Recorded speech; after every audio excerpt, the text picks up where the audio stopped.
Oke, halo, selamat pagi anak-anak. Selamat pagi, Bu. Apa kabar hari ini? Baik, Bu.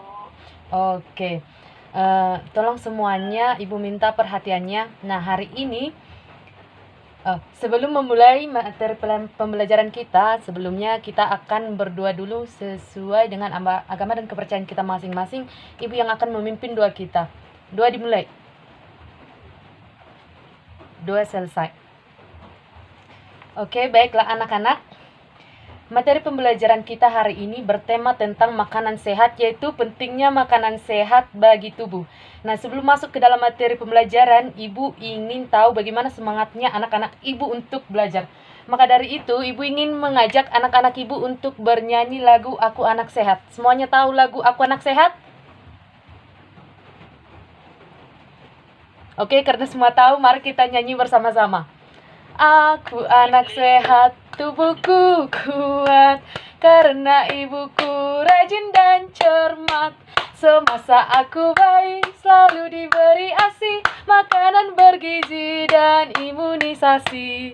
Berat badanku ditimbang selalu, posyandu menunggu setiap waktu. Bila aku diare, ibu selalu waspada, pertolongan oralit telah siap sedia. Oke, kita akan melanjutkan ke dalam materi pembelajaran. Nah, langkah-langkah kegiatan yang akan kita lakukan pada hari ini adalah yang pertama, kita akan membahas mengenai iklan elektronik, di mana materi ini masuk ke dalam mata pelajaran bahasa Indonesia. Kemudian akan dilanjutkan dengan materi IPA tentang sistem organ pencernaan manusia. Nah, setelah mempelajari materi ini, anak-anak berarti harus mampu memahami tentang iklan elektronik serta sistem pencernaan pada manusia. Oke, apakah di sini semuanya tahu tentang iklan? Atau pernah melihat iklan? Bagaimana, Devi? Oke. Nah, kita biasanya menemui iklan di televisi atau di media sosial lainnya. Misalnya sebelum kita menonton YouTube. Nah, di sana akan ditampilkan iklan terlebih dahulu. Oke. Nah, iklan itu memiliki 3 ciri-ciri. Yang pertama, informatif. Kedua, komunikatif. Dan yang 3, bahasa mudah dimengerti. Dan 4, menarik. Oke, dalam iklan harus memiliki keempat ciri-ciri tersebut. Kemudian dalam iklan juga harus terdapat sebuah slogan. Slogan adalah perkataan atau kalimat yang menarik yang mudah diingat dalam menyampaikan sesuatu. Misalnya dalam iklan Indomie ada slogannya Indomie seleraku. Nah, begitu. Itu adalah salah satu contoh slogan. Baiklah, Ibu akan menampilkan salah satu iklan. Tolong diperhatikan karena Ibu nanti akan memberikan pertanyaan mengenai iklan ini.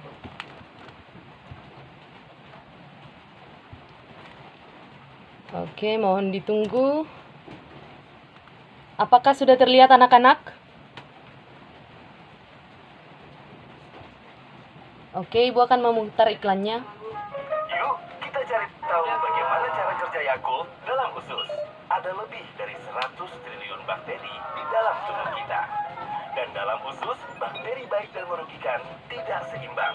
Bisa menyebabkan lebih dari 100 penyakit.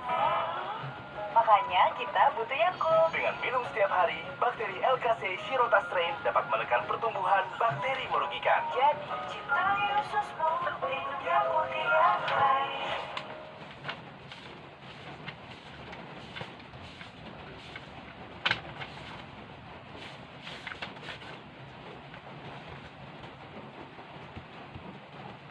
Oke, baik. Apa yang bisa kita lihat dari iklan tadi? Informasi apa yang kita dapat dari iklan tadi? Contohnya ada slogannya, Yakult. ya? Minuman Yakult aman di perut, Bu. Iya. Terus tadi apa slogan yang terdapat dalam iklan tadi? Cintai ususmu, minum Yakult tiap hari. Iya, oke. Bagaimana? Apakah sudah mengerti mengenai iklan elektronik? Oke, baik. Karena semua sudah mengerti, kita akan melanjutkan ke materi berikutnya, yaitu IPA tentang sistem pencernaan. Baiklah, Ibu akan membagikan slide untuk menjelaskan tentang sistem pencernaan.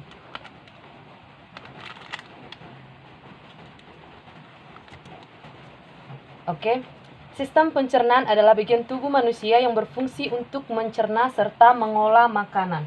Oke, pada gambar sudah terdapat yaitu tentang organ pencernaan pada manusia. Organ pencernaan yang pertama itu adalah ada rongga mulut. Rongga mulut berfungsi untuk mengunyah makanan menjadi lebih halus agar mudah untuk ditelan dan dicerna. Kemudian makanan yang sudah dicerna yang sudah berproses di mulut kemudian masuk ke dalam kerongkongan. Nah, kerongkongan merupakan saluran penghubung antara mulut dengan lambung yang letaknya di antara tenggorokan dan lambung. Kerongkongan sebagai jalan untuk makanan yang telah dikunyah dari mulut menuju lambung. Nah, makanan yang dikunyah dari kerongkongan akan menuju ke dalam lambung. Nah, di lambung makanan akan dicampur dengan cairan pencernaan dan menyimpan makanan dan cairan yang tertelan. Kemudian makanan dari lambung akan masuk ke dalam usus halus, di mana makanan yang dicerna oleh lambung diteruskan ke usus halus dan terjadi proses penyerapan makanan. Makanan diserap secara kimiawi dengan enzim yang dihasilkan oleh usus halus. Kemudian makanan yang sudah diproses di usus halus masuk ke dalam usus besar.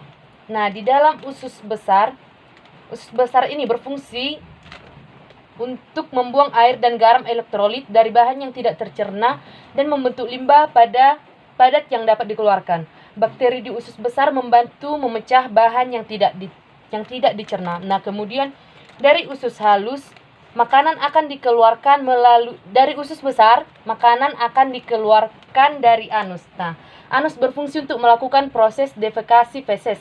Defekasi merupakan proses membuang kotoran sisa pencernaan dalam bentuk feses. Oke. Nah, setelah penjelasan Ibu tadi tentang organ pencernaan manusia, maka di dalam organ pencernaan manusia ini ada juga gangguan pencernaan manusia. Yang pertama ada sembelit, ada diare, ada usus buntu, ada GERD, ada MAH dan lain sebagainya. Oke. Kita akan masuk ke dalam sesi penugasan. Oke, Ibu akan memberikan 5 soal untuk dijawab sebagai tugas individu. Oke, soal yang pertama, sebutkan definisi iklan menurut bahasa sendiri. Yang kedua, tuliskan ciri-ciri iklan minimal 3. Soal ketiga, tuliskanlah organ pencernaan pada manusia serta fungsinya.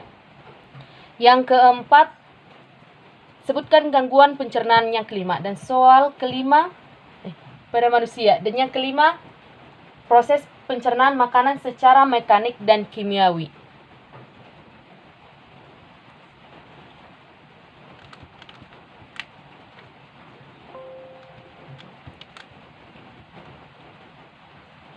Oke, bagaimana anak-anak? Dapat dimengerti? Oke. Sampai di sini pertemuan kita pada hari ini. Silakan tugasnya dikerjakan sebelum kita pulang. Doa dipimpin oleh Devi. Silakan anakku Devi. Baik, Bu. Mari kita bersatu dalam doa menurut agama dan kepercayaan kita masing-masing. Berdoa dimulai. Amin. Berdoa selesai. Oke, terima kasih anakku Devi.